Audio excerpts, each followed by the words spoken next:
Community radio ബെൻസുകൾ ഇപ്പോൾ life tips തയ്യാറാക്കി അവതരിപ്പിക്കുന്നത് ഖാൻ കരിക്കോൾ. സാങ്കേതിക സഹായം ബോണി ജെ ബേസി. ലൈഫ് ടിപ്സിലേക്ക് ഏവർക്കും സ്വാഗതം. ഞാൻ ഖാൻ കരിക്കോൾ. ഇംഗ്ലീഷിൽ സംസാരിച്ച് പഠിക്കാനുള്ള എളുപ്പ വഴികളെ കുറിച്ചാണ് ഇന്ന് സംസാരിക്കുന്നത്. ഇംഗ്ലീഷിൽ സംസാരിക്കണമെന്ന ആഗ്രഹം ഏവർക്കും ഉണ്ടാവും.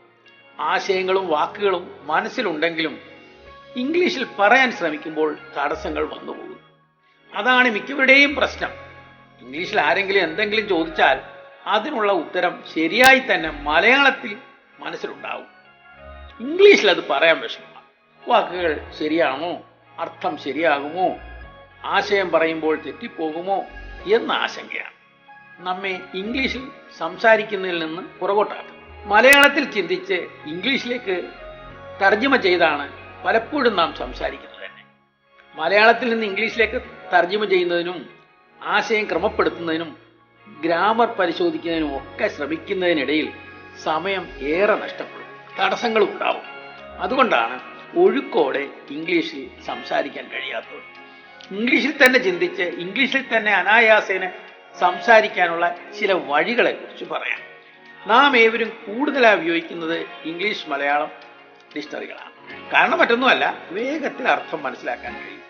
ഇപ്പോഴാണെങ്കിൽ മൊബൈലിലാണെന്ന് മാത്രം. പക്ഷേ ഇതിനൊരു കുഴപ്പമുണ്ട്. മലയാളത്തിലേക്ക് നമ്മുടെ ചിന്തയെ പിടിച്ചെടുക്കും. മലയാളത്തിൽ തന്നെ ആയിരിക്കും അത് സംബന്ധിച്ച ചിന്തകളെല്ലാം. ഇത് നമ്മുടെ ഇംഗ്ലീഷ് പരിജ്ഞാനം കുറയ്ക്കേ ഉള്ളൂ. ഇംഗ്ലീഷ് ഡിക്ഷണറി ഉപയോഗിച്ചു തുടങ്ങിയാൽ ഇംഗ്ലീഷിൽ തന്നെ ആശയം മനസ്സിലാക്കുവാനും കഴിയും.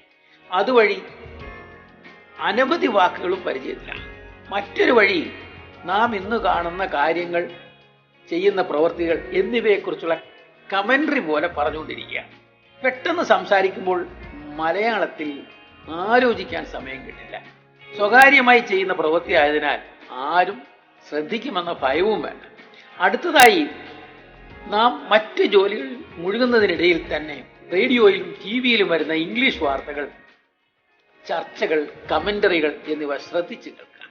പുതിയ വാക്കുകൾ, പദപ്രയോഗങ്ങൾ എന്നിവ കണ്ടെത്തി അതിൻ്റെ അർത്ഥം മനസ്സിലാക്കുകയും അവ ഉപയോഗത്തിൽ വരുത്താനും ശ്രമിക്കുക. നിങ്ങൾക്ക് ഇഷ്ടമുള്ള ഏതെങ്കിലും വിഭാഗം തുടർച്ചയായി കേൾക്കുന്നതായിരിക്കും നല്ലത്. അത് വാർത്തയാകാം, സ്പോർട്സ് ആകാം, യാത്രാവിവരണമാകാം, എന്തു ആയിക്കൊള്ളട്ടെ. മുടങ്ങാതെ ദിവസവും 20 മിനിറ്റെങ്കിലും കേൾക്കണം. വാക്കുകൾ തമ്മിലുള്ള ബന്ധം, തുടർച്ചയായി ചെയിൻ പോലെ വരുന്ന വാചകങ്ങൾ, പുതിയ വാക്കുകളുടെ ഉപയോഗം എന്നിവ നിരീക്ഷിക്കുക. അത് തുടരെ ഉപയോഗിച്ച് ശീലിക്കുക.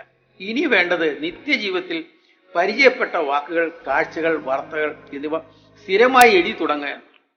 ഇങ്ങനെ എഴുതുമ്പോൾ ചിന്തകൾ ഇംഗ്ലീഷിലാവും. വാക്കുകളും അതിൻ്റെ ഉപയോഗവും അനായാസേന മനസ്സിലേക്ക് കടന്നു വരും. ഇങ്ങനെയൊക്കെ തുടരുമ്പോൾ ഒഴുക്കോടെ തന്നെ ഇംഗ്ലീഷിൽ സംസാരിച്ചു തുടങ്ങാം. ഇന്നു മുതൽ അതിനായി ശ്രമിച്ചു തുടങ്ങൂ. നിങ്ങൾക്ക് ആത്മവിശ്വാസത്തോടെ ഇംഗ്ലീഷിൽ സംസാരിക്കാം. നിങ്ങൾ ഇതുവരെ കേട്ടത് ലൈഫ് ടിപ്സ് തയ്യാറാക്കി അവതരിപ്പിച്ചത് ഖാൻ കരിക്കോൾ. സാങ്കേതിക സഹായം ബോണി ജെ ബേസി.